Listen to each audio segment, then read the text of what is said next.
Estamos apresentando Pinga Fogo.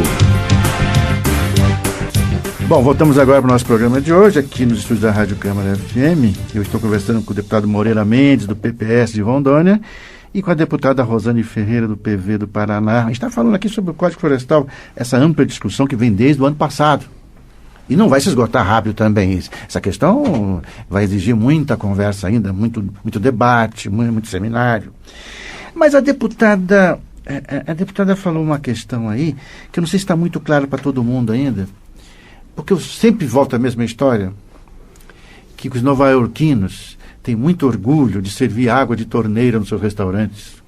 E serve com aquelas jarras nos restaurantes. A nossa água vem da torneira. É uma água que vem lá de cima, do estado de Nova York. E aí saiu um dia, eu vi um documentário, falando assim, esse pessoal que preserva as nascentes desses rios recebe uma bela ajuda do Estado para manter aquela região. Quer dizer, ou seja, ele não precisa ficar plantando, botando boi ali no lugar, ele não precisa ficar mexendo no rio, ou seja, ele recebe por isso. Quando a deputada falou em compensações, por exemplo, eu pensei logo nesse exemplo que eu sempre uso, aliás. E essa questão de compensação não é uma questão, digamos assim, aceita completamente no Brasil. Já aceita essa questão? Quer dizer, já está em vigor isso ou não? Não. Mas nós temos algumas experiências isoladas. Sim. Nós temos um município no estado do Paraná, um outro município que faz esse trabalho em São Paulo, leis municipais que criam programas, prestação de serviço ambiental, PSA, que eles chamam, onde as pessoas recebem um auxílio para isso. Mas o deputado falou com muita propriedade, tem que valer a pena deixar a floresta em pé, né? E vale a pena. E se a gente cotizar o ganho de deixar a floresta em todos os sentidos, o ganho para a sociedade, nós temos que dar muita valia para isto. É muita valia para isto. Mas o que hoje está pegando? Hoje pela manhã... uma pergunta para a senhora, desculpe interromper. Oi. O deputado Aldo Rebelo comentou outro dia aqui nesse programa essa questão da reserva legal. Ok. Quem estava falando assim, pois na França não tem reserva legal. Não é um lugar do mundo. Deveria ter. Não tem em nenhum país do mundo, a não ser no Brasil. Se tivesse tido lá, nós não precisaríamos... Explica para nós reserva legal. Por que nós temos e outros países não têm? A legislação coloca isso. O Código Florestal coloca essa questão. Por isso que nós temos que ver. Nós temos que pensar, eu já falei no início da minha intervenção, nós temos que pensar no planeta como um todo. E nós temos que pensar que nós não somos os únicos seres desse planeta. Né? À luz da religiosidade, à luz do que é físico, do que é palpável, nós fazemos parte de uma cadeia, né? Onde cada ser vivo faz o seu papel. Nós não podemos, eu às vezes fico conversando com os meus filhos e eu fico vendo o que a gente já perdeu quando impermeabilizou as cidades, né? O que a gente já perdeu de biodiversidade quando foi para essa corrida industrial alucinadamente, né? E o quanto que a gente já perdeu de qualidade de vida. Então nós temos que pensar que a reserva legal não é só uma questão de cumprir o Código Florestal. Nós temos que pensar em toda sorte de espécies, animais e vegetais que fazem parte desse planeta e que têm uma razão de ser. Porque o planeta... Quando eu até brinco com isso, deputado, me permita uma provocação. Eu, às vezes, brinco com essa história, assim, eu acho que nós seres humanos, não somos desse planeta.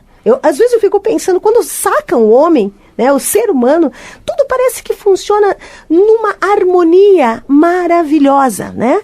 Onde o menor come o maior, eu estou falando para as pessoas entenderem, né? Onde a água corre para o mar, onde as coisas... É a hora que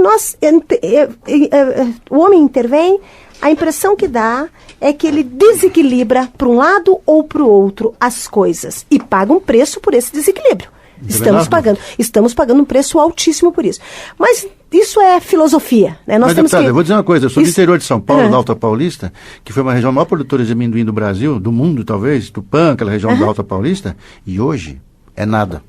Ou seja, foi uma ocupação, sabe assim, digamos, sem controle da terra. O que aconteceu? Os rios todos assorearam. O que aconteceu e hoje é um grande pasto. O que aconteceu com o Haiti? Olha o que aconteceu com o Haiti, acabaram com o país, com o povo, com tudo. Então, hoje, o que nós temos que pensar, não quero ocupar todo o espaço e quero ouvir, porque sempre aprendo quando ouço o outro lado. Isso, para mim, é muito importante. Eu quero ouvir mais o deputado Moreira. Mas o que está em jogo hoje é que tipo de vida nós queremos, né? De que forma nós queremos nos relacionar. E eu concordo hoje ao ouvir os ruralistas, né, os produtores de alimentos, muito bem colocados aqui pelo deputado Moreira, ao ouvi-los, eu fiquei pensando, que tipo de vida que nós queremos, o que nós vamos propor para amanhã. O nosso país é o celeiro do mundo, não é só o Paraná que é o celeiro do Brasil, mas aquelas colocações feitas pela SBPC a semana passada, pela ABC, pela Associação Brasileira de Ciência, são muito pertinentes. Dizer que nós podemos melhorar ainda mais a nossa produção, dizer que nós não precisamos tanta terra por cabeça de gado, né? Que tudo isso que a Embrapa pode atuar e que nós podemos produzir ainda muito mais sem derrubar uma única árvore, é real. Só que, voltando a esta questão, sem filosofia, e temos que trazer a discussão ambiental para as cidades. Que é isso que o pessoal da área rural reclama muito. Quem polui os rios somos nós urbanos. Isto é real. Isso é real. A falta de saneamento, a impermeabilização do solo, toda essa coisa tem que ser discutida. Agora, aliás, eu perguntei para o Teodoro Rebelo outro dia sobre essa questão das áreas urbanas. Quero fazer um comentário a respeito da reserva legal. Você vai me permitir. Claro. Mas eu quero falar uma coisa. O deputado Aldo Rebelo, a semana passada, falou aqui que existe uma legislação urbana que permite às prefeituras, digamos assim, interferirem diretamente na questão. Eu perguntei, mas por que o Código Florestal não avança sobre essas questões? Ele falou, não, existe uma legislação urbana, os prefeitos estão habilitados a interferirem na ocupação do territorial. Alguns dispositivos ainda que eu sou um dos que vou pedir para ele tirar. Tem que cair, deixa o problema para as cidades. Tá. O acidente lá do Rio de Janeiro estão debitando as propostas aqui do Código Florestal. Isso é um absurdo. Isso não tem nada uma coisa com a outra. Mas o senhor ia falar, então, da reserva legal. Quero falar de reserva legal e quero falar da questão de produção de alimentos. Reserva legal, e para aquele que não desmatou, o cidadão que tem o ouvinte entender, tem lá uma propriedade de 100 hectares e não teve dinheiro para desmatar, não fez nada, ele está lá com a propriedade dele todinha, com um mico na mão. Não vale nada. Ele não pode desmatar, ele é o fiscal da propriedade. Se alguém for lá e tirar uma árvore lá de dentro, quem vai responder pelo crime ambiental é ele e não quem tirou, e vai por aí afora. Muito bem. É como se... E a reserva legal, o exemplo que eu acabei de dar, é alguém que está com o mico na mão porque não pode usar nem os 80% que lhe é permitido pela lei, no caso do Paraná. No caso do meu estado, por exemplo, que sou da Amazônia, em algumas regiões é 80%, olha o absurdo. Em outras é 50% que ele não pode usar. Mas os 50% que é reserva legal, vamos raciocinar com 50% em Rondônia, com 20% no Paraná, o que é na verdade? É um confisco. É um confisco que se faz da propriedade rural. Por que a propriedade rural, o proprietário rural tem que pagar esta conta? Eu não estou nem entrando aí no mérito se deve ou não deve. E eu quero aqui comparar, por exemplo, eu não sei se a deputada mora num apartamento ou numa residência, numa casa. É apartamento ou casa? Eu moro num apartamento, mas... Num apartamento. Vamos imaginar que ela tivesse acabado de comprar o apartamento e fosse lá o Estado brasileiro e dissesse o seguinte: a senhora não pode mais usar esse apartamento, porque isso aqui é uma reserva. Pronto. É parecido com isso. Cria-se uma reserva em cima do proprietário rural sem que ele tenha sequer a chance de ser remunerado pelo fato de estar ali preservando e ajudando de toda forma a conservar o meio ambiente, a preservar o meio ambiente. O conceito de compensação vai vigorar? Tem que vigorar, ele é fundamental. Ele é fundamental. Todo mundo que extrapolou, e nós não estamos discutindo reserva legal. E nós estamos aceitando o que está na legislação. Os 80% para a Amazônia, o que eu acho um absurdo, quero repetir, 20% dos demais estados brasileiros, 35% no Cerrado Amazônico e 20% Mas, deputado, no Cerrado das outras áreas. Tem que variar, porque uma coisa que eu sempre, quando eu converso sobre esse assunto, eu sempre pergunto. Mas o Brasil, quero concluir o meu raciocínio. Senão, a deputada fala mais que eu preciso aqui falar um pouquinho. Mas, deputado, é que o Brasil é tão variado. Uma pequena propriedade em Santa Catarina, no Rio Grande do Sul, não é? Ele é que não me deixa falar, não é a senhora, não. O senhor acha que é possível chegar a uma equação conciliadora e tudo isso aí, se o Brasil é da pequena propriedade de Santa Catarina, São Paulo, Rio Grande do Sul, Paraná, e da grande... 90% das propriedades rurais brasileiras são de pequenas propriedades. Meu Deus do céu! Como é que você vai tirar da produção quando se exige a recomposição da reserva legal sumariamente? Vai lá numa propriedade do Paraná, e eu conheço a minha mulher do Paraná, lá do sudoeste do Paraná, eu fico encantado com aquela produtividade daquela região.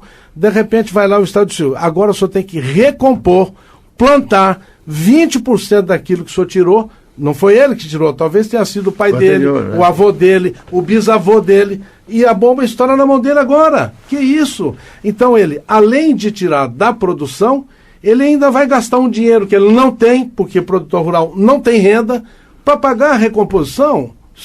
Isso é um absurdo. O que nós defendemos? Este é um princípio. Nós defendemos a área que está ocupada, que continue sendo ocupada. Não queremos avançar nenhum milímetro. Não se derruba mais nada, não se avança mais nada.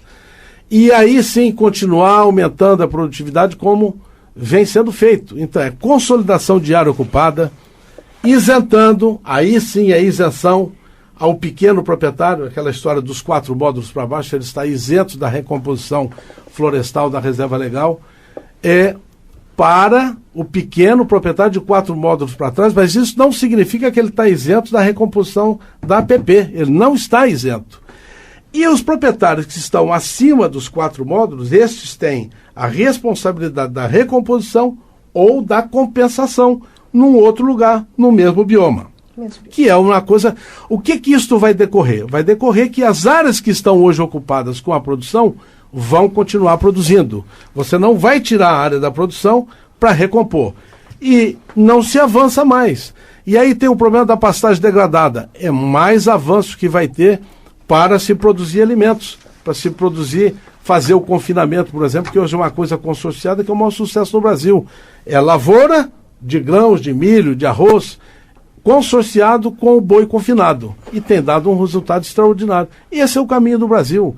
Para ser uma. Quer dizer, nós temos um estoque de terras maior do que se imagina. Muito maior do que se imagina, sem ser preciso derrubar nada. Mas eu quero fazer um último comentário. O senhor tem que ser, deputada, eu só vou dizer assim, o senhor tem que ter um fantástico poder de síntese que o nosso tempo estourou. Quero aqui dizer, olha só, o mundo passa fome. A ONU diz que 1 bilhão de pessoas nesse momento literalmente passam fome no mundo.